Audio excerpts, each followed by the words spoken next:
ठाणे घोडबंदर राज्य महामार्गावरील घाटभागात रस्त्याच्या भौमितिक सुधारणा व दुरुस्तीचे काम हाती घेतले गेले आहे। त्यामुळे जड व अवजड वाहनांच्या वाहतुकीवर तात्पुरती बंदी घालण्यात आली आहे। वाहतूक सुरळीत राहावी यासाठी मीरा भाईंदर व वसई विरार पोलीस आयुक्तालयाने विशेष नियोजन केले आहे। काम सुरू असलेल्या ठिकाणी 10 वाहतूक अधिकारी आणि 45 वाहतूक कर्मचारी 3 शिफ्टमध्ये तैनात राहणार आहेत। पोलीस वाहने, अग्निशमन दल, रुग्णवाहिका, ऑक्सिजन गॅस वाहने आणि इतर अत्यावश्यक सेवांसाठी ही बंदी लागू होत नाही।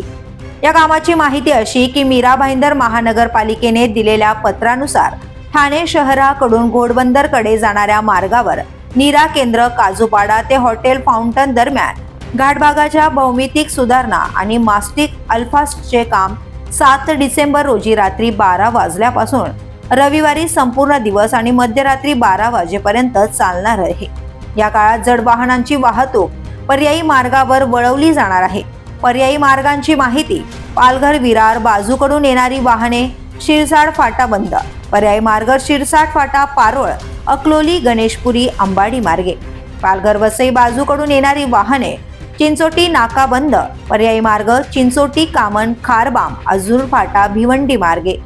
मुंबई काश्मीरा बाजूकडून ठाण्याकडे जाणारी वाहने फाउंटन हॉटेल जवळ प्रवेश बंद, पर्यायी मार्ग वरसावे उड्डाणपूल गुजरात राष्ट्रीय महामार्ग शिरसाट फाटा पारोळ अकलोली अंबाडी किंवा चिंचोटी कामन खारबाव अंजूर फाटा भिवंडी मार्गे।